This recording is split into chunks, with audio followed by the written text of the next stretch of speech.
Bom dia, boa tarde ou boa noite para você que está aí do outro lado, assistindo o Papo de Historiador. Hoje um Papo de Historiador especial, com uma convidada especialíssima, que é a Luísa Greff, nossa colega no Doctor, né? Em lembrar que esse é um programa patrocinado pelo Doctor Pré-Vestibular. E hoje nós vamos, então, bater um papo, falando com ela, que tem mais de 5 anos aí de experiência na correção das mais variadas bancas em termos de prova de vestibular, no tocante à redação, que é a sua área em especial, que nós vamos tratar aqui hoje, e que vai trazer dicas preciosas, orientações para otimizar o teu resultado na hora das avaliações e da redação. Muito bem-vinda, Luísa. Oi, obrigada, Edson.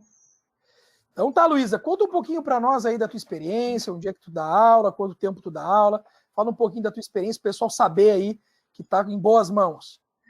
Bom, eu me formei e daí não contente, eu fiz mestrado e depois já emendei com doutorado em estudos linguísticos na Federal de Santa Maria. E enquanto eu estava no processo de formação, eu já fui me envolvendo com as questões de ensino. Eu trabalhei como professora de redação mesmo, né, num cursinho popular, quando eu comecei. E eu costumo dizer que eu passei por vários espaços de ensino e aprendizagem, porque eu dei aula no cursinho popular, eu dei aula no curso técnico, eu dei aula no ensino de jovens e adultos, ensino fundamental e médio regular, dei aula e dou aula, né, agora em curso pré-vestibular e já dei aula na universidade também. Então, eu já circulei por vários espaços falando, né, e aprendendo e ensinando não só, né, produção de texto, mas língua portuguesa em geral.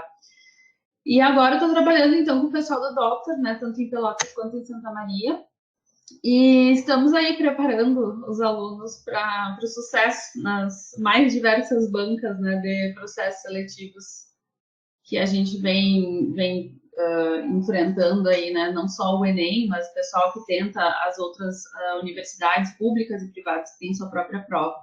Então, é um trabalho bem intenso e muito prazeroso, né? Porque ver o sucesso dos alunos a cada ano, né, é ótimo. Sim, e é interessante, né? Porque uma das provas, pensando no Enem, né? A gente começa pelo Enem e vamos transitar aí pelos vestibulares também, quero te ouvir sobre isso. Mas no tocante ao Enem, a gente que trabalha em escola, trabalha em cursinho, a gente sempre tem o aluno muito preocupado, né, com a questão da redação. E essa preocupação, ela advém do fato, claro, que a prova de redação é a única prova que tem o peso 1000, né, que o aluno poderá chegar até a nota 1000. E isso, óbvio, que acaba sendo um divisor de águas, principalmente se um aluno visa aprovação num curso muito concorrido, por exemplo, medicina. Então, a redação é aquela prova que ele tem que ir muito bem. Vou falar da minha experiência, sou professor da área de História, e uma das coisas que a gente vê muita dificuldade no pessoal é em expressar suas ideias através da escrita. Porque eu sempre digo assim, quando tu vai para uma sala de aula e o professor está lá falando, explicando o conteúdo, por vezes, tu sai daquela aula e diz, que baita aula, consegui entender tudo que o professor explicou. Mas aí tu pega uma bateria de exercícios que tu tem que ler o comando, que tu tem que chegar no gabarito sobre aquele mesmo assunto que o professor acabou de explicar, que tu alega que tu compreendeu, mas aí tu não consegue efetivar em acerto. Né? Então, isso acaba mostrando que há uma diferença muito clara entre a compreensão auditiva e a compreensão própria da leitura e vai se traduzir na redação em escrita. E aí eu queria que tu falasse um pouquinho para nós, tu que essa vivência em bancas de correção, quais são os maiores desafios que um aluno que vai fazer uma redação para o Enem, ele vai ter à sua frente aí ao longo desse ano letivo?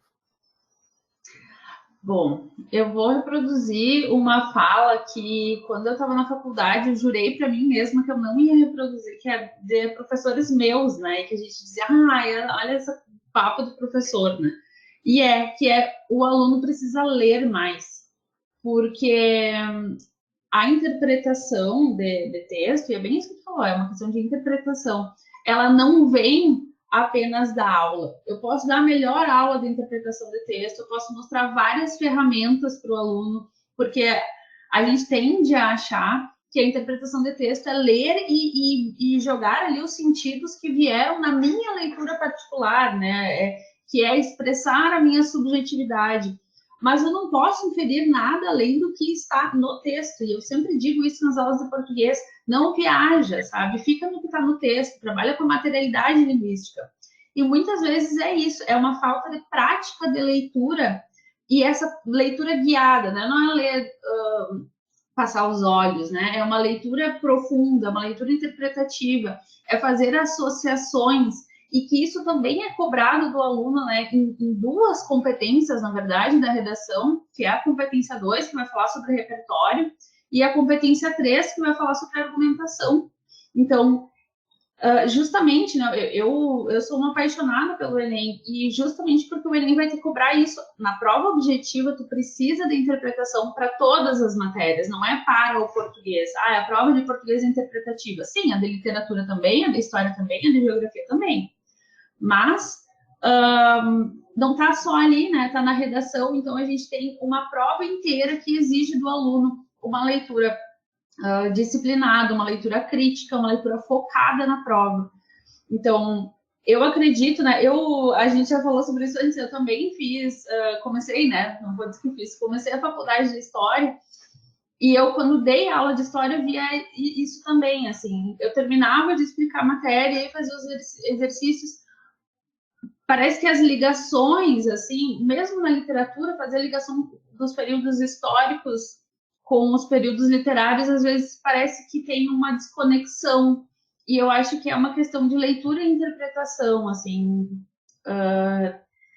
que é historicamente, não vou dizer um problema, mas é um ponto sensível que precisa ser revisitado com muita frequência e que às vezes falha, né, como muita coisa falha no nosso processo, mas é um papo bem de professora de português, né? Que o pessoal precisa ler, que precisa interpretar, e precisa ler mais, sempre mais. Mas realmente, assim, é o que eu vejo tanto na correção de prova, quanto na sala de aula, assim mesmo. Mas, Luísa, nós estamos juntos nessa, porque eu digo muito nas aulas, né? A gente tem a aula de história e o pessoal está ouvindo a aula, daqui a pouco o pessoal diz, pô, professor, legal, compreendi tudo que tu explicou. Mas aí, quando a gente vai para a bateria de exercícios, a gente passa a ter dificuldade do aluno em conseguir chegar até a resposta do gabarito, né? E uma das coisas que eu tenho batido muito com eles, até porque agora, alguns dias atrás, eu dava uma aula sobre a Primeira Guerra Mundial e, na sequência, a gente fez uma bateria de exercícios. E aí tinha algumas questões do Enem. E eu mostrava para eles como existem algumas técnicas, alguns passos que a gente pode seguir que nos ajudam a otimizar o tempo, né, para a gente poder realizar as questões. A gente sabe que no Enem, um dos componentes que acaba sendo o impeditivo do bom desempenho é saber gestar o tempo, né, saber controlar o tempo, e ao mesmo tempo, de nos ajudar também a chegar mais facilmente no gabarito. Não tem mágica, não existe mágica, tem que estudar, isso aí não tem como fugir, mas tem algumas orientações que, seguindo, o aluno consegue ter um pouco mais de facilidade de chegar até o gabarito e fugir dos distratores que o Enem oferece ali. E aí eu mostrava, por exemplo, o seguinte comando, segundo o texto. Quando diz segundo o texto, é segundo que está ali no texto. Os elementos da resposta do gabarito estão ali. Então, tem uma sacada que o Enem usa, que é uma das coisas que os alunos mais caem, pelo menos nas ciências humanas, que é o seguinte, eles te dão lá uma alternativa, só que a alternativa historicamente está correta, mas ela não está vinculada ao que o texto está botando, ou a charge está provocando, pensar, refletir. Aí o aluno diz assim, tá, professor, mas isso aqui está correto, né? Isso aqui aconteceu. Tá, aconteceu. Mas está de acordo com o que o comando da questão está buscando? Não está. Pois é, isso faz parte da leitura também. E assim, ó, é um trabalho, não vou dizer diário, né, mas semanal, todo dia que a gente está na sala de aula, de falar para o aluno, assim, eu sempre brinco, assim, no início do ano, se vocês vão me ouvir falar em marca linguística o ano inteiro, que é para realmente fixar isso, assim, de que a prova não vai te pedir nada que não esteja ali. Ela não pode te pedir, né? E eu vou falar do meu lugar, né? Que é o lugar da prova de língua portuguesa e um pouco da prova de literatura também, mas sobretudo na de língua portuguesa, né? Que é o que eu trabalho. Por exemplo, sei lá, tem a interpretação de um texto verbal e não verbal, daí o aluno fica imaginando quais são as relações, não tem que imaginar nada, sabe? Trabalha com aquilo que te foi dado. E é claro que precisa de ferramentas, né? Então a gente tem sempre, todo ano tem questão de variação linguística, tem questão de funções da linguagem, Então, tu precisa dessa teoria para interpretar aquilo que está dado ali. Então, né, a gente fala muito desses distratores, e a gente, sobretudo nas questões, né, que são de interpretação de texto literário, por exemplo, elas, e às vezes surgem no plantão, né, de um aluno ou aluna perguntar, e eu digo assim, olha, não trabalho com literatura, embora, né, seja habilitada formalmente, mas o que eu posso te fazer é analisar o texto e te dar um caminho, sabe? E o mesmo acontece quando eu tento fazer as questões de história. Eu tento, a partir daquele texto e do que eu sei, porque eu estudei, encontrar um caminho que seja lógico, né? E isso que tu falou dos comandos é também, assim, é a minha campanha, né? Leia o comando com muita atenção. E na redação, é outra coisa, assim, é uma das primeiras aulas que eu dou, vamos ler os comandos de redação e ler os textos motivadores e ver o que a prova está pedindo. Porque tem aluno que, não vou dizer que ele foge do tema, mas que ele desvia um pouco do tema e não dá exatamente o que a prova pediu, porque ele não leu com atenção o comando, né, a frase temática e os textos motivadores. Então, a gente teve aquele ano que foi Caminhos para Combater a Intolerância Religiosa, e os alunos estavam lá escrevendo sobre o que é intolerância religiosa, como começou, como se manifesta, mas a prova estava pedindo como combater, caminhos, meios, formas, maneiras, estratégias, e era só ler, sabe? Tava ali. Então, é um ponto dos estudos, assim, que para mim é extremamente importante. Saber não só aprender a teoria, mas entender como ela te ajuda a guiar a tua prática, né? Você fazer chegar ao sucesso na prova. Perfeito. E eu sempre digo para os meus alunos, e vejo muito isso, essa dificuldade deles no tocante à questão de ciências humanas, e eu queria te ouvir em relação à redação, como isso pode impactar. O aluno, muitas vezes, ele não consegue chegar na resposta do gabarito, porque não detém bagagem cultural. Muitas vezes, ele é um aluno que é desprovido de vocabulário. Então, aparece uma palavra, esses dias, por exemplo, né? Numa das questões que eu resolvia, aparecia ali xenofobia. E se o aluno não soubesse o conceito de xenofobia, ele não tinha como excluir a alternativa. Porque a alternativa não tinha sentido para ele poder definir se está correto, alinhado ao texto, ou se fugia do que o texto estava apresentando. E aí uma das coisas que eu sempre digo para eles, pessoal, leitura é fundamental. Então, a leitura é fundamental. E o que eu dizia para eles? Qual era a minha dica, né? Que eles buscassem criar o hábito de leitura de acordo com áreas de interesse. Porque o que normalmente a gurizada ele faz? Quando chega no terceiro ano na eminência do Enem, o camarada vai lá, né, para o limbo, que é o pré-vestibular, como eu costumo dizer, aí ele quer fazer tudo ao mesmo tempo. Aí ele quer fazer tudo que ele não fez de uma vez só. Aí o camarada vai lá e pega um livro de 1000 páginas. Ele nunca leu nem um folheto de 10 páginas. Mas ele quer já de cara criar o hábito de leitura lendo um livro de mais de 1000. Meu amigo, dificilmente vai conseguir. Então, o que eu sempre oriento a gurizada? Olha, peguem áreas afins ao que vocês gostam, porque isso ajuda a manter a concentração, o interesse, e aos poucos tu vai migrando para outras áreas. Até porque eles têm a ideia de que eles vão entrar num curso de graduação, seja qual for esse curso, que só vão ter disciplinas e leituras de coisas que gostam. É a ilusão, né? Acho que todo mundo vive essa ilusão, né? Eu vivi demais. Mas a gente sabe que não, tem muitas disciplinas, ainda dentro do curso que a gente goste, que a gente optou, que a gente foi lá, enfim, mas que vão nos trazer uma proposta que não vai ser do nosso agrado, e vai ter que ler. Então, o hábito da leitura ele é fundamental. Te dá bagagem cultural, vai te trazer com essa bagagem maior vocabulário, que numa prova a nível Enem é fundamental. Como em todo e qualquer vestibular, acredito eu, né, Luísa? Mas no Enem eu acho que tem um peso talvez maior, porque o Enem ele vai usar o conhecimento, o conteúdo propriamente, como um veículo para chegar a ter as habilidades e competências, que é a base, a matriz, de fato, de avaliação que o Enem vai trazer. E aí eu te faço a seguinte pergunta. Pensando nessa redação do Enem, né, que já tens bastante experiência em preparação, em correção, pensando nisso, quais são os erros, as dificuldades mais gritantes que tu enxerga quando pega um texto para corrigir? Bom, antes de eu passar para esses erros mais gritantes, tu falou, né, sobre xenofobia, sobre a palavra e saber o que significa. Agora, nessa prova, né, 2020, que foi feita em 2021, a gente teve no comando de redação que era o estigma relacionado às doenças mentais.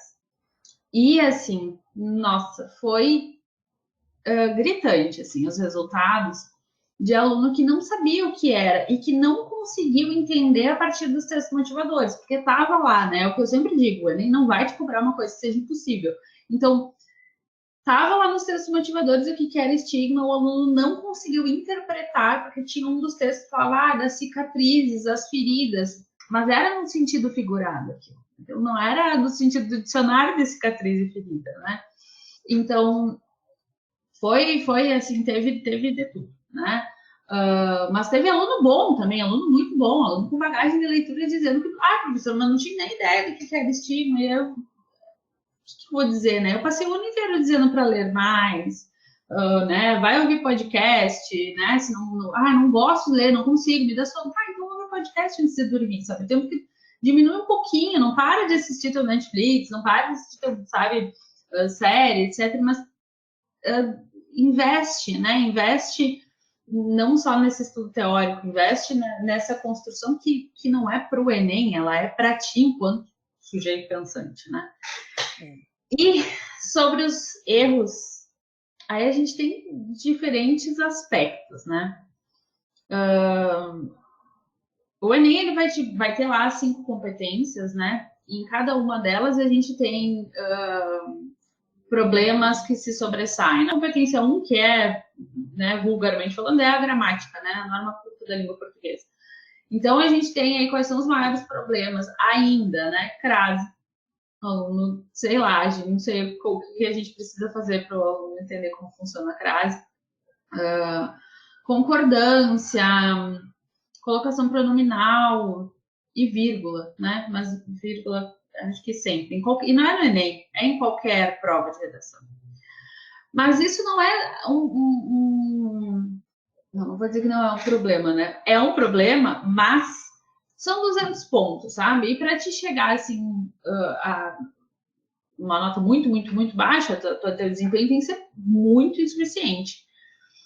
É muito difícil tirar a nota máxima na competência 1 do Enem, porque tu só pode ter 2 desvios e um erro de sintaxe. Então, poxa, sabe, em 30 linhas, consegue, né? Consegue. Tem um saldo ainda para o camarada poder incorrer em algum erro. Isso, porque é considerado um desempenho excelente, se tu tem só isso. Então, por exemplo, errou 2 vírgulas, só que aí é muito louco, assim, porque se tu errar, por exemplo, 3 palavras, tu escreveu essas 3 palavras, era com S, tu colocou com C, era com C cedilha, tu colocou com S, e a outra tinha acento, tu não colocou, pronto, tu já perdeu, porque tu não pode ter 3 desvios de ortografia, tu pode ter 2. Então, assim, tem aluno que tem um texto incrível, mas não vai tirar nota máxima. Isso eu acho super sacanagem.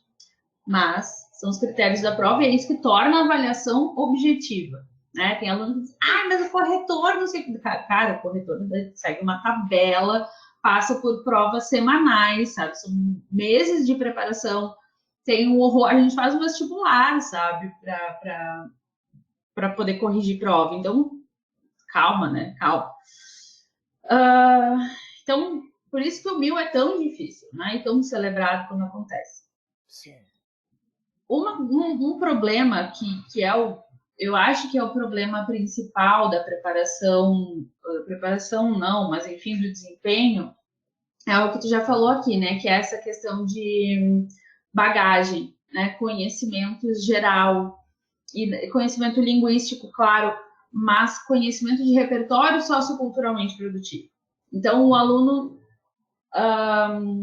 conseguir fazer o uso do que ele sabe, e do que ele sabe, assim, do que ele sabe de história, geografia, biologia, sabe, filosofia, sociologia, tudo que tu estuda ao longo de toda a tua vida escolar e que tu estuda intensamente no cursinho, tudo isso serve para redação, né? Claro que tu vai filtrar algumas coisas, mas às vezes parece que o aluno se apega, assim, e eu sempre, a gente faz bolão, assim, tipo, vai ter redação com Revolução Francesa, Revolução Industrial, aquela clássica citação que dizem que é do Kant, eu não vou dizer se é ou não é, porque eu não sei, que é o homem não é mais o que a educação faz dele.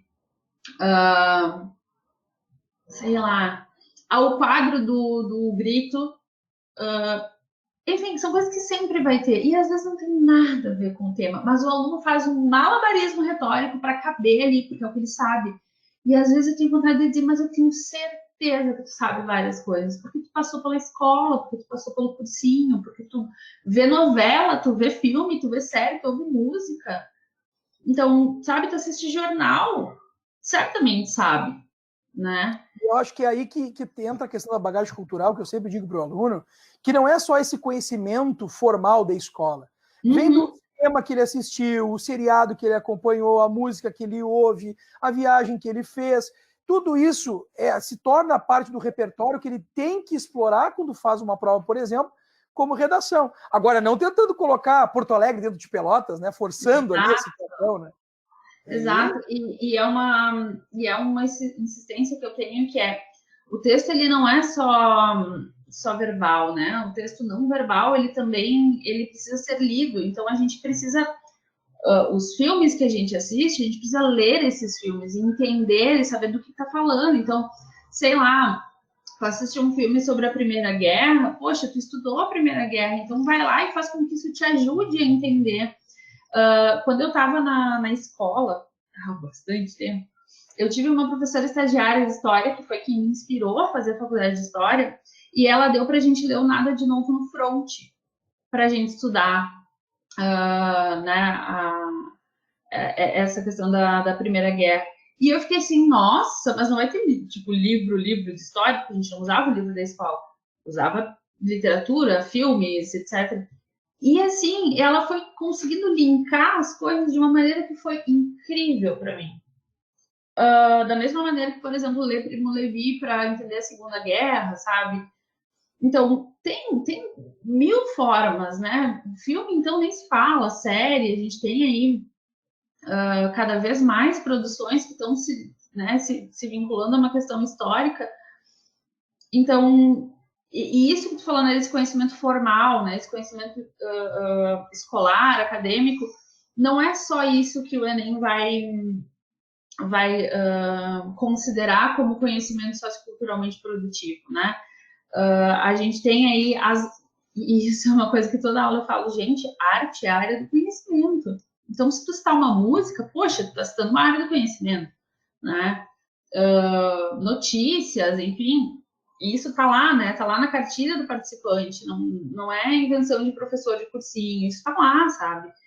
Então, é claro que se tu souber algo do conhecimento escolar, ótimo, e tem que saber, né? Mas se tu não tem nada naquele momento que venha do banco da escola, então vai pensar nas outras caixinhas de conhecimento.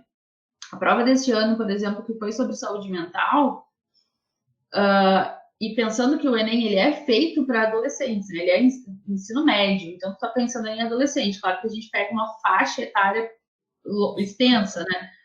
Mas ele é feito para adolescente. E daí eu falei assim, gente, teve aquela série Os 13 Porquês, todo mundo assistiu, né? Todo mundo, claro, exagerando. E a gente acompanhou que ia tratar justamente de várias doenças mentais e justamente, né, do estigma, né, da pessoa não conseguir sequer procurar ajuda por vergonha ou por medo. Então, sabe, se falou tanto esse ano sobre isso, né, o ano que passou em função do isolamento, mas eu dei bastante sorte porque eu tinha trabalhado justamente psicofobia com o pessoal do Dr. de Pelotas. Então, o pessoal do Dr. de Pelotas tinha certeza que estava preparado para a prova. Mas é isso, assim, né, esses são sei lá, os dois principais problemas. E aí a gente vai para outro grande problema, que é na competência 3, que é a argumentação. E aí a gente falava disso no começo da nossa conversa, que é o aluno às vezes não sabe colocar no papel as suas ideias. E, enfim, né, eu sou uma defensora do debate em sala de aula, porque é a partir da organização oral do texto que a gente consegue passar para o papel. Primeiro a gente pensa, a gente fala e a gente escreve. E não tem como fazer isso se não for na prática. Então, o aluno pensa, eu assisti todas as aulas, assisti a aula do professor X, do professor Y, eu assisti live no YouTube, eu não sei o quê, mas não escreveu uma redação ao longo do ano. E aí, chega na hora, ele tem muito para falar, porque os alunos têm muitas ideias, eles sabem muito, eu sempre digo isso para eles, vocês sabem muito. Só que não sabe deixar isso conciso, coerente, objetivo, dentro das normas, dentro daquilo que está sendo pedido pela prova. E aí, redação é prática. Se tu não sabe como formalizar essas tuas ideias, aí o bicho vai pegar, porque... E, Luiz, eu vou além. Te ouvindo falar agora, eu vejo o quão isso não vale para todas as áreas. Que, por exemplo, eu sempre digo que para o camarada aumentar o desempenho dele em ciências humanas, não basta só assistir mais aulas, não basta consumir mais conteúdo sobre os temas que a prova, porventura, pode vir a se debruçar. Ele tem que colocar em prática esse conhecimento, que entra no que tu estás falando. Eu sempre ouvi muito, né, do pessoal da área de linguagens, que os alunos não tinham uma grande dificuldade na coesão e coerência, né, quando da produção do texto. É como se eles jogassem ali as ideias, tudo solto, sem nexo, sem vínculo, uma coisa com a outra. Eu largo uma introdução, largo um desenvolvimento 1, desenvolvimento 2, são que às vezes ligados, não estão costumados. Luiz, uma coisa que eu vejo os colegas da área de linguagens comentar é que, às vezes, o texto ele fica sem coesão e coerência. Tipo, o aluno larga uma introdução, larga um desenvolvimento 1, desenvolvimento 2, e aí lança a mão daquela proposta de intervenção, na conclusão, mas as coisas parecem não dialogarem. É como se fossem fragmentos de textos distintos. Eu queria saber, já que tu tem essa experiência em correção, se realmente isso acaba se espelhando ali nas redações que tu pega. Sim, sim. Acho que esse é um dos trabalhos assim de polimento do texto, né? A gente consegue que o aluno entenda a estrutura, ele entende qual é o objetivo do texto, ele já consegue organizar, ele tem as ideias, ele tem argumento, ele tem repertório. E aí chega na hora de dizer para ele e de trabalhar com ele o que é projeto de texto estratégico, que é condição para tirar nota máxima na competência 3, né? Estratégia de texto. E aí é o momento de mostrar para ele, não adianta pegar um argumento apontando para o norte, outro para o sul e querer fazer que eles dialoguem, eles precisam dialogar de forma coerente. Então, eu não posso ser contra e a favor de uma coisa. Sempre tem um aluno que diz, mas eu posso mostrar um ponto positivo e um ponto negativo? Pode, mas depois tu tem que dizer o que tu vai resolver disso, né? Tu vai fomentar o ponto positivo ou tu vai combater o ponto negativo? Porque as duas coisas tu não vai conseguir fazer em 30 linhas. Né? Não é uma dissertação, não é um artigo, é um texto para a prova. Tem aquele aluno também que tem muitas ideias, ele quer colocar tudo no texto. Isso também é falta de prática, né? É falta de escrita guiada, é falta de orientação. Porque a banca, e isso é uma coisa que eu odeio dizer, mas que é verdade, e que não é pro Enem, tá? É para grande parte das provas. O Enem, ele quer uma estrutura, ele quer saber se tu sabe, né? Ele quer saber se tu sabe o que é um texto dissertativo argumentativo, ele quer saber se tu sabe usar a norma culta da língua portuguesa, se tu tem estratégia de coesão, se tu tem bagagem né, de repertório, se tu consegue articular isso. O Enem não quer, né, saber tua posição política, ele não quer saber quais são os teus grandes sofrimentos, sabe? Isso pode fazer parte do teu texto, mas não é o teu foco. Então, o que o aluno se perde, né? Ele se perde justamente quando ele quer colocar coisa demais no texto, e aí fazer com que isso fique coeso, fazer com que isso fique coerente, não só interno, né? Não só dentro do texto, mas também relacionado à proposta. Bom, isso daqui que eu estou trazendo dialoga com a proposta, porque se não dialoga, não tinha que estar ali. Eu sou bem direta com os meus alunos, assim, para dizer, inclusive, essa citação aqui, ela é parte da coluna vertebral, do texto, ela é um brinco que eu posso tirar e a pessoa continua de boa, sabe? Porque não pode ser um acessório, tudo que está no texto tem que ser essencial. Então, essa questão da coerência é muito de projetar o texto. Né? É um trabalho que eu faço, assim, vamos trabalhar, antes de escrever, projeta o teu texto. Faz aquele momento de brainstorming, pensa tudo que tu tem para falar e depois filtra. seleciona, isso aqui dialoga, não, isso aqui não dialoga, deixa para lá. Quais são os malabarismos que eu vou ter que fazer para sustentar meu argumento? É muita coisa? Deixa de lado, porque tu não tem tempo, tu não tem espaço para isso. Então, isso se reflete demais nas redações, na avaliação, porque às vezes o aluno se convence de que basta ele trazer os argumentos, que basta ele colocar as ideias ali, e não basta. Então, tem estratégias de produção de texto, então, né, de uso dos conectivos, de organização, né, tropicalização de argumentos, etc. Enfim, uma série de técnicas de redação, mas também entra aí uma questão de interpretação do seu próprio texto, né? Como é que eu vou oferecer meu texto para o leitor? Porque a gente, e é uma coisa que eu sempre digo, eu não estou do lado do aluno para corrigir com ele, ele me explicar. Se tu tem que explicar o que tu está querendo dizer, então tu não disse o suficiente, tu não se organizou o suficiente. Então, sempre tem, né? Plantão, atendimento ao particular. Mas eu quis dizer que... Não, mas não importa o que quis dizer, importa o que tu disse. Eu disse, perfeito. E outra coisa que eu ia te perguntar também é quanto à questão da identificação. A gente sabe que não pode ter nenhum tipo de identificação. É frequente aparecer esse tipo de situação? Ou é uma coisa que as pessoas confusam? Não posso botar meu nome, eu não posso botar uma referência, enfim. Não, o que eu noto, não é tão comum assim, mas o que eu noto é que os textos com identificação geralmente são textos de alunos que têm pouca prática tanto de treinamento, né, quanto de prova, né?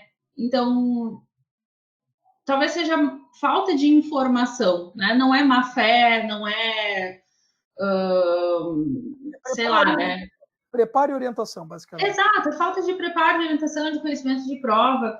E o que acontece mais, assim, que acontece com textos bons, e é muito complicado, é a questão de... e isso é algo que no início do ano a gente viu bastante, que o texto é anulado por besteira, assim. Eu fico com dó. Eu coloco, aliás, texto, em caso de prova, seria anulado, mas eu vou corrigir porque, né, estamos em sala de aula. Que é, por exemplo, o aluno coloca uma setinha. O aluno coloca pontinhos para iniciar cada parágrafo. E isso, os pontinhos no início de cada parágrafo é texto em tópico. Texto em tópico não é atendimento ao tipo textual. Então, ele já não é nem corrigido. E pode ser um texto ótimo, mas ele não é válido. Então, assim, tudo aquilo que for um símbolo, desenho, que não tiver nenhuma função, não é para estar ali. Então, não interessa, né? Não faz. Agora o Enem, naquele material que foi disponibilizado no ano passado, que é o material dos corretores, né? Que vazou, daí o INEP liberou na íntegra. Tem lá, tipo, se o aluno fizer um destaque no título, né? Um frufruzinho no título, não vai ser anulado. Mas para que tu vai fazer, sabe? Para que tu vai dar chance pro azar? Daí não tem defesa, né? Eu fico bem de casa. Pô, se tu sabe que não dá nada, mas pode fazer, não faz. Melhor não fazer. Não faz, tá em dúvida, não faz, sabe? Não dá chance de tu perder a prova. E tem sempre aquelas pérolas, assim, né? De aluno que, eu escrevi até a metade do texto, mas aí eu vi que tava ruim, daí eu pedi desculpa. Cara, tu podia ter tirado uma nota, ruim, mas ter tirado ali uns 500, talvez, né? 600. Só que daí tu pediu desculpa textualmente. Pronto, o texto foi zerado, sabe? E... recado para a banca. Deixa eu te perguntar uma coisa que aconteceu comigo, tá? Essa é uma experiência pessoal. Quando eu fui fazer, eu conto isso muito em aula para os alunos, inclusive. Quando eu fui fazer, porque eu digo assim para os alunos, um bom resultado em prova não é só o meu entendimento, só conhecimento. Porque a gente tem, tu já deve ter tido essa experiência, vários alunos, tu bota o tópico do conteúdo ali, né, no quadro, e ele acompanha a aula contigo narrando. Ele domina tanto aquele conteúdo, ele tem tanta afinidade com aqueles conceitos que tu está apresentando, que nada para ele é novo daquilo ali. Aí tu vai falar com os outros colegas da matemática, da física, enfim, não, é muito bom, muito bom. Aí tu te pergunta, como é que pode o aluno ser tão bom, teoricamente, assim, nas mais variadas áreas, e não conseguir ter um bom desempenho? Né? Então, quer dizer, só conteúdo não adianta. Também tem uma questão emocional, penso eu, é muito importante na hora da prova, além de saber fazer a prova. que aí entra nas técnicas, nas orientações, na prática que tu teve, no exercício daquele tipo de questão, porque cada banca tem uma linguagem. A gente sabe que cada prova tem um perfil de tipo de aluno que ela quer. Então, o aluno saber se comunicar nesse sentido, de entender a proposta daquela prova, é um grande passo para ele conseguir ter um excelente desempenho. Aí, o que aconteceu comigo? Eu fui para a prova de vestibular, o primeiro vestibular que eu fiz, eu queria o curso de Direito, eu fui muito nervoso, muito, muito nervoso. E eu lembro que a segunda etapa aqui na UFPEL, né, aqui em Pelotas, de onde eu sou, era dissertativa. Então, tu tinha umas boxinhas assim, as perguntinhas tu tinha que responder dentro. Quando chegou na redação, o que eu fiz? Eu escrevi a redação, eu li e dizia, tá ruim. Apagava, escrevia de novo. Aí tá ruim. E assim eu fui fazendo.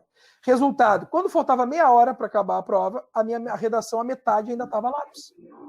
Não consegui terminar de passar limpo, porque eu ainda tinha que passar limpo as perguntas daquelas boxes que eu tinha colocado a lápis.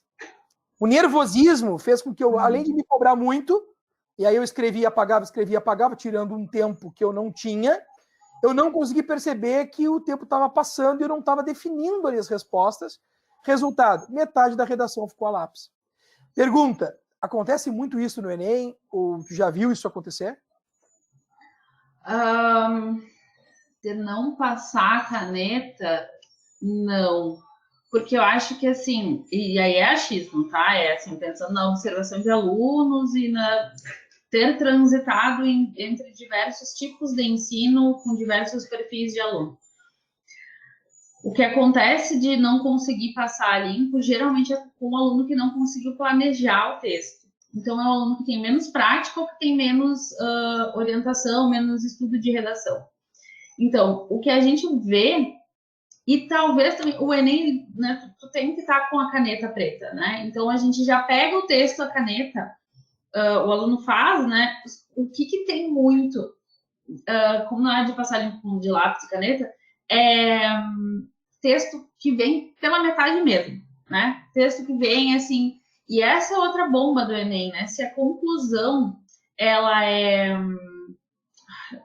se ela é não finalizada, né? Se ela não é frase incompleta que tem lá no material, ela penaliza pesado na competência 2, não na competência 5, que os alunos acham que é na competência 5, não é na 2, porque a competência 5 é de intervenção, não é conclusão, intervenção pode ter em qualquer lugar do texto. Então, o texto perde horrores de ponto, e isso acontece bastante, porque sempre tem aluno que diz, professor, não consegui terminar a conclusão. Cara, termina a conclusão, bota um ponto final, sabe? Desde que tenha sentido aquela frase final, ótimo, sabe?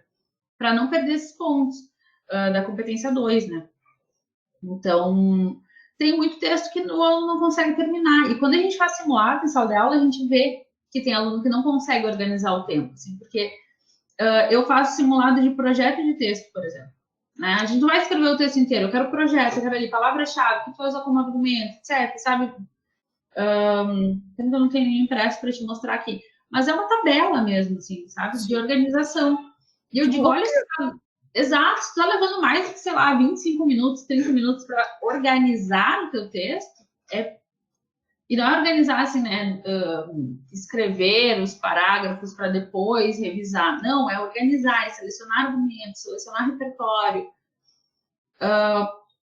Porque senão alguma coisa vai ser penalizada. Ou vai ser a tua prova objetiva, que tu não vai conseguir, né, revisar, ou é a redação que tu vai passar ali correndo e os erros de gramática vão estar lá.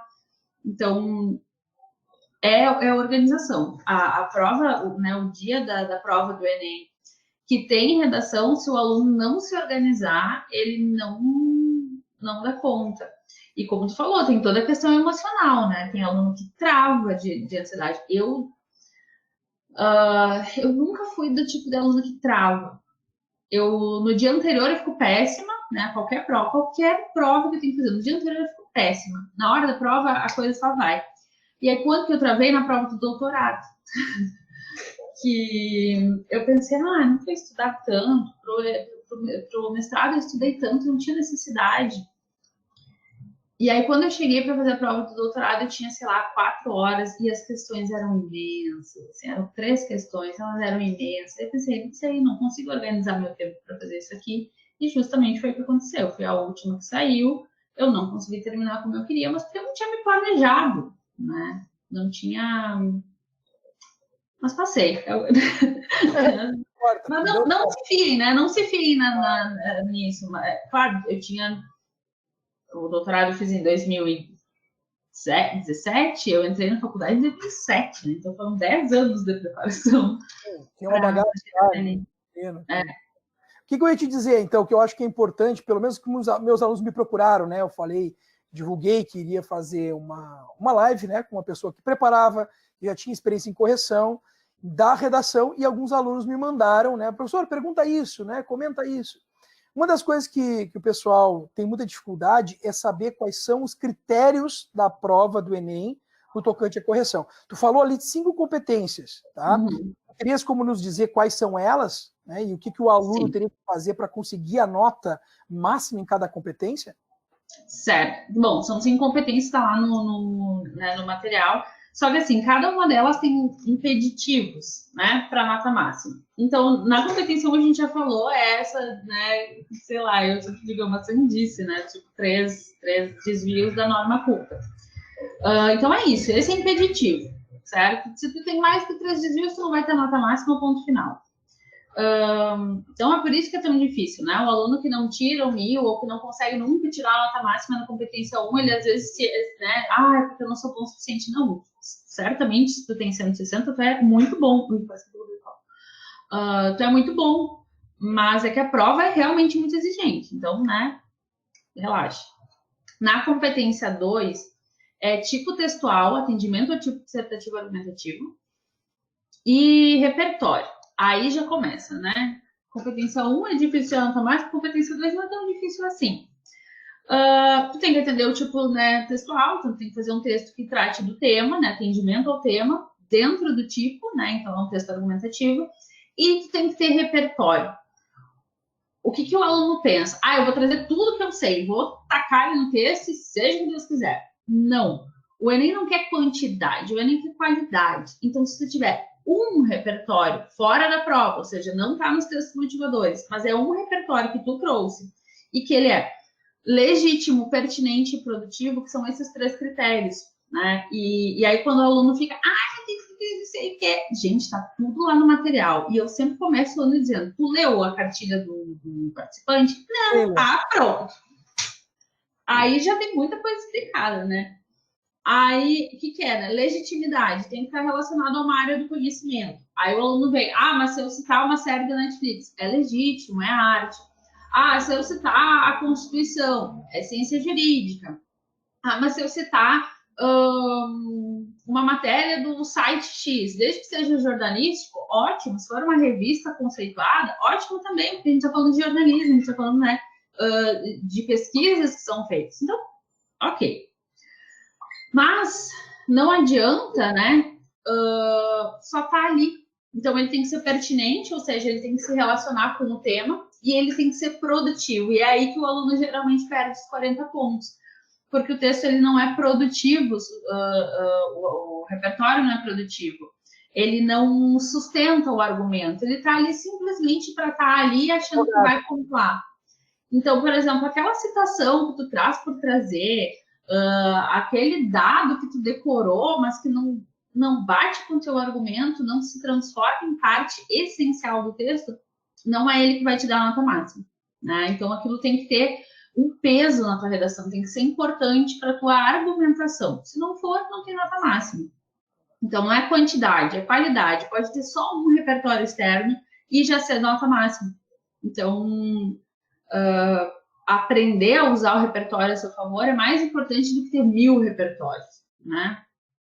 Então, por exemplo, eu sempre falo para os meus alunos, vai ler lá a Constituição, quais são os nossos direitos básicos do cidadão, os deveres do Estado, os deveres do cidadão, vai ler os direitos humanos, né? Pronto, são 2 documentos que te servem para praticamente qualquer tema. Então, eu acho que essa é a dica, assim, que para mim é a mais importante, que tenha conhecimento, né, disso, porque todos os temas do Enem vão tratar de problemas sociais. Então, a gente já teve aí Intolerância religiosa, está na Constituição. Violência contra a mulher, a gente tem lei para isso, né? O direito à integridade moral e física, etc., está na Constituição. Democratização do cinema, direito à cultura. Esse ano, doença mental, a gente tem toda a questão do SUS, aí a gente tem toda a questão que é dever do Estado, promover saúde para todos, público, universal, gratuito. Então, poxa, sabe, é uma leitura que tu tem que fazer. E tem resumo na internet, se tu não quer ler, porque realmente é um calhamaço, né? Mas vai ver resumo, cara. Competência 3, argumentação. Aí, realmente, aí a coisa já fica um pouco mais... Aí é o nível mais... Aí já começa a ficar... Aí a coisa é mais delicada. Não basta ter argumentos, né? Os teus argumentos, eles precisam ser fundamentados, eles precisam ser desenvolvidos. A gente já tem aí 2 pontos. E o terceiro, que é o desenvolvimento estratégico, né? Que é tu... Eu sempre digo, tu tem que pegar o teu leitor pela mão e fazer aquela coisa de tia, quando tu chega e faz o tour pela casa, sabe? E todas as coisas, elas se conectam, né? Tem paredes sustentando tudo. É a mesma coisa com a tua argumentação. Tem que pegar o leitor pela mão e fazer um passeio pelo teu texto e ele entender onde tu quer chegar. Então, naquele parágrafo de desenvolvimento 1, precisa sim ter uma relação com o que tu disse na introdução e precisa sim ter uma relação com o que vai estar lá no final, na conclusão. Se não tiver, não tá dialogando, não tá estratégico. Então, se tu vai mostrar quais são as causas do problema, ótimo, então quais são elas? Como é que tu sustenta isso? Eu vou trabalhar com causa e consequência. Ótimo, trabalhar com causa e consequência é praticamente impossível, né? Que o teu texto não fique coerente. Então, a competência 3, a gente tem bastante desconto, né?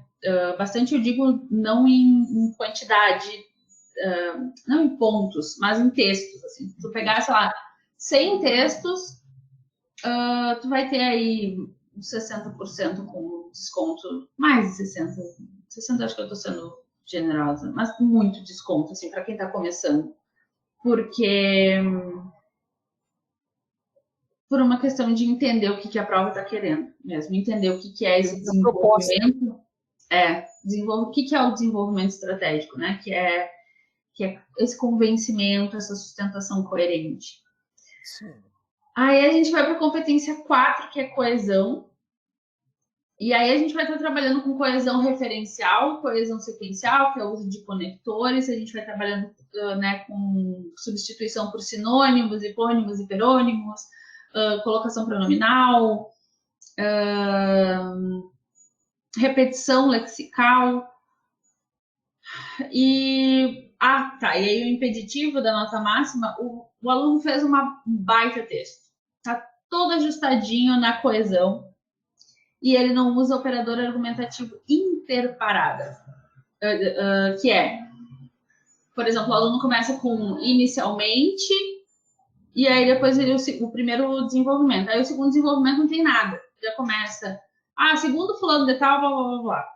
Se ele não tem o ademais, o entretanto, em primeiro plano, em segundo plano, etc., ele já não tem nota máxima. Eu acho uma sacanagem, porque... Mas quem sou eu, né? Frente à banca. Porque às vezes o texto está realmente muito bom e não tem nenhum desvio de coesão, só falta esse operador argumentativo. Então, assim, é o que vai fazer, mas eu entendo, assim, porque esse operador argumentativo é o que vai fazer a relação entre o primeiro argumento e o segundo. Então, quando tu tem um ademais, tu está somando. Se tu tem um entretanto, tu está fazendo contraponto. E é isso que o Enem está cobrando. Se tu sabe qual é a relação entre os teus 2 argumentos. É uma relação de sequência, é uma relação de soma, é uma relação de contraponto. É isso que o Enem quer saber, né? É uma relação de hierarquia, né? Primeiro plano, segundo plano. É uma relação simplesmente, né, de sequência, né? Em primeiro lugar, em segundo lugar. Sei lá, enfim. Mas tem que ter, né? Então, assim, você que está se preparando para o Enem, anota que tem que ter operador argumentativo em 2 momentos do texto. Então, segundo desenvolvimento e conclusão. Aí, quando o aluno usa portanto em algum lugar do texto, eu digo segura e usa na conclusão. Abre a tua conclusão com portanto. Pronto, tu já garantiu, né, um deles. E o segundo, né, desenvolvimento depende de qual é a relação dos argumentos. Mas o ademais vai funcionar, né? Vai por mim com o ademais e, portanto, são grandes amigos da redação. E a competência 5, que foi um problema, né, para professores e alunos por um tempo, porque não ficava claro algumas coisas da correção. E a FGV foi uma bênção, né, na vida do professor, do aluno, do corretor, de todo mundo. E aí, nos últimos anos, ficou muito claro o que se espera da intervenção, né? Não é a conclusão, isso fica muito claro no material que o INEP disponibilizou. A intervenção não precisa ser no último parágrafo, só é mais organizado que ela esteja, porque primeiro tu discute o problema, depois tu resolve o problema. E aí, na intervenção, cada elemento vale 40 pontos, né? Que é o agente, quem faz, a ação que é feito, meio de realização da ação, efeito previsto e o detalhamento. Onde que o aluno perde ponto? No detalhamento. Porque há muito tempo não se entendia o que era. O detalhamento é informação extra. Informação extra seja sobre qual elemento for. Então, se tu colocar lá as mídias, poxa, quais mídias? Ah, as mídias digitais como XY. Pronto, detalhou. Se tu colocar que é uma palestra, bom, é uma palestra em escolas públicas, no turno inverso, no turno de aula. Pronto, detalhou. Não precisa fazer um sermão, mas dá um detalhe para garantir a nota máxima, né? Então, esse é o... E aí entram algumas questões mais delicadas, como a nulidade de alguns agentes e ações, por exemplo, você, né? Tu não é agente, porque nesse ano, por exemplo, né? Poxa, se a pessoa está sofrendo preconceito porque ela sofre doença mental, como é que eu vou dizer para ela resolver o problema dela? Ah, você que tem depressão, seja feliz, sabe? Não tem. Então, problema de violência contra a mulher. Ah, você, sei lá, a não ser que seja tipo, você denuncie, né? Mas, você resolva o seu problema, sabe? Então, mas isso a cada ano muda e vai um pouco do bom senso também do aluno de ler, interpretar e pensar, será que tem como ser assim, né? Sim. Porque aí é aquela coisa, né, Luísa? Ainda que não seja algo que vá refletir numa ação institucional, a ideia é que possibilite que se crie, né, um caminho para resolver de fato aquela situação. Né? Exato, e isso também, o aluno ele decora, né? Eu sou tão contra a decoreba, assim, em tudo, na língua portuguesa, na redação, quando eu fazia história também, eu acho que a interpretação, ela salva as pessoas, né? E leva boas notas. Então, o aluno decora, vai ser palestra. Ok, sabe? Vai ser palestra. E aí, fazer palestra na escola, por exemplo, coisas que apareceram no ano que foi sobre cinema. Fazer palestra para despertar interesse por cinema. Tá, mas se não tem cinema na minha cidade, vai adiantar eu ter interesse, sabe? Onde é que eu vou ir? Esse ano que foi sobre doença mental, teve muito que era assim,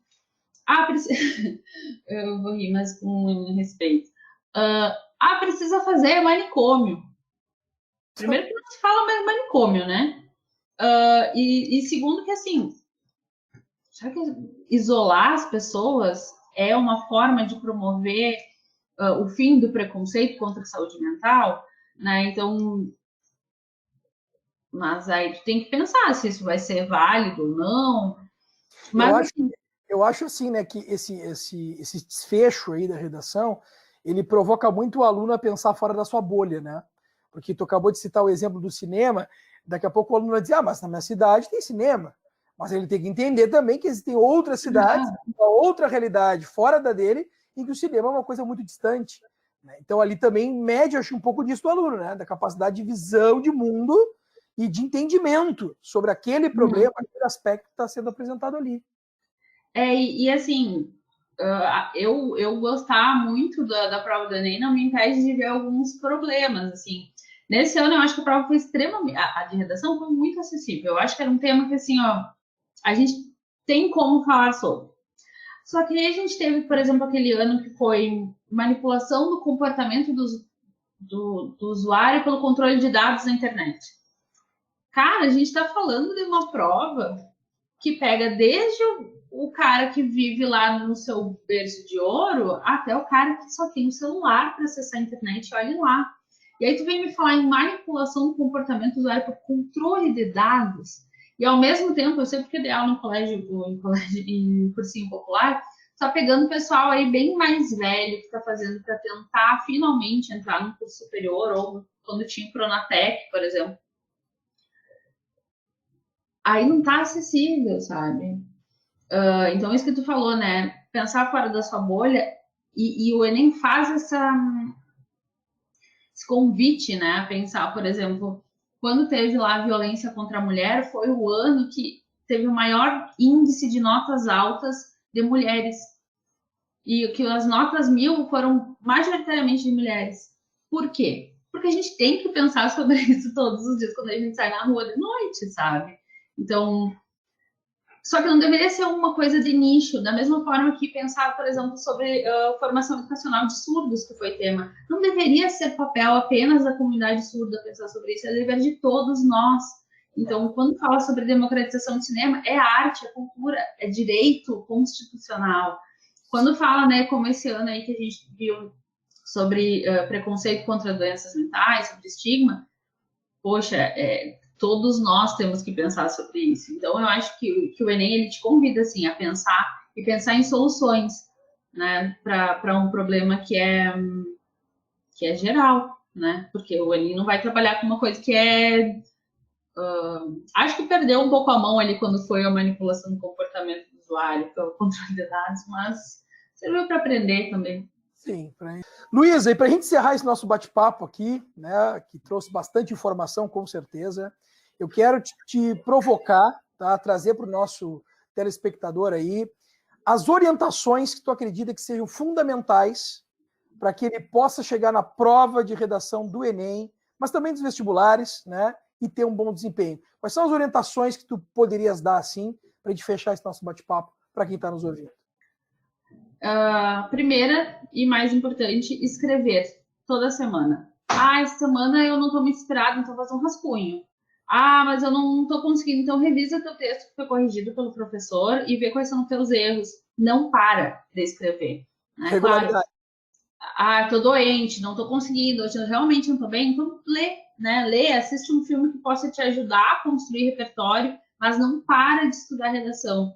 Não adianta só assistir as aulas, por melhor que sejamos nós, professores, a gente não tem uma parte que a gente não pode fazer pelo aluno, que é escrever. Então, prática.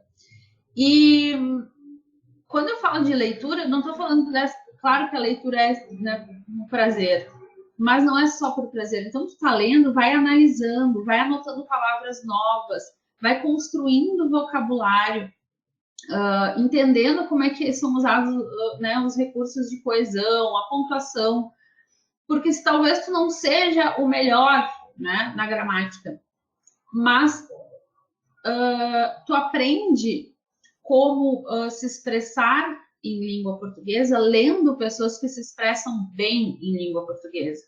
Então, aquele papo, mas eu leio muito no Facebook. Cara, no Facebook tu tem, sim, ótimos textos. Quem que tu tá seguindo, né? E eu sempre digo para os alunos, não custa absolutamente nada, é 100% gratuito, né? Quem usa Twitter, quem usa Facebook, Instagram, seguir boas páginas. Então, tu vai perder tempo no Instagram? Vai, então segue lá, segue, né, o Senado, segue o MEC, segue jornais de ampla circulação, constrói repertório, porque esse papo de, eu vou descobrir qual é o tema. Se eu, com os meus alunos, né, se a gente chegou até o tema muito, muito, muito próximo do que foi esse ano, foi porque toda semana a gente estava estudando e a gente estava de olho no que estava acontecendo e a gente estava investigando repertórios. Inclusive, o tema da psicofobia, ele foi... eu conversei com os alunos para a gente pensar em coisas que estavam acontecendo e que a gente, né, nós, enquanto grupo, acreditávamos que seria possível cair na prova do Enem. Então, a questão da psicofobia, ela surgiu da nossa conversa de o que está acontecendo agora, porque a gente está lendo, porque a gente está acompanhando o noticiário, porque a gente está, né, vendo o que está acontecendo. Então, pratica a escrita guiada, a escrita controlando o teu tempo, buscando sempre melhorar. Não começa te comparando com a nota 1000, porque isso vai dar uma bad, né? Tipo, eu nunca vou chegar lá. Cara, pode chegar lá, sabe? Só que tem que saber qual é o teu tempo, né? E seguir orientações, né? Não adianta a gente estar dizendo, fulaninho, tu precisa rever teu repertório. Fulaninho vai lá e me cita toda vez o mesmo autor, né? E a mesma frase para tudo. Então, prática constante e construção de bagagem, tanto linguística quanto de repertório sociocultural. Certo, show de bola. Então, te liga aí, anota aí as orientações da Luísa, que com certeza vão te ajudar bastante. Luísa, só agradecimentos, muito obrigado pela tua disponibilidade. Né? Tivemos alguns probleminhas técnicos, o pessoal deve ter se ligado, mudou o cenário, né? Por algumas interrupções e retornos, mas conseguimos fechar, então, esse conteúdo que vai para o canal Papo de Historiador, que vai ser vinculado às mídias através do Instagram, através do Facebook do Dr. Pré-Vestibular. E queria dizer para o pessoal que nos acompanha, né? Se inscreva, curta, compartilhe, indique para um amigo, para uma amiga, para uma pessoa que tenha um interesse, que vai fazer a prova do Enem, ou que simplesmente quer conhecer um pouco mais de como fazer uma redação. Daqui a pouco a pessoa não vai fazer o Enem, mas a pessoa está na universidade, isso vai ajudar também ela na sua escrita, no seu desempenho, nos seus estudos. Então, Luísa, muito obrigado pela tua participação e boa vontade de estar aqui hoje conosco. Obrigada, Ayrton, obrigada pela parceria. E a gente vai falando e construindo conhecimento aí. Nos trombamos em breve, se tudo der certo, né? Pelas salas de aula. É isso aí. A Luísa é professora do Doctor de Pelotas, como falamos no início do vídeo. Então, muito em breve estaremos juntos aí trabalhando lado a lado, né, Luísa? Pessoal, um forte abraço a todos. Sucesso aí. Segue ligado no canal que tem muita novidade para vir ainda na sequência. Até mais. Forte abraço. Tchau, tchau. Tchau, tchau.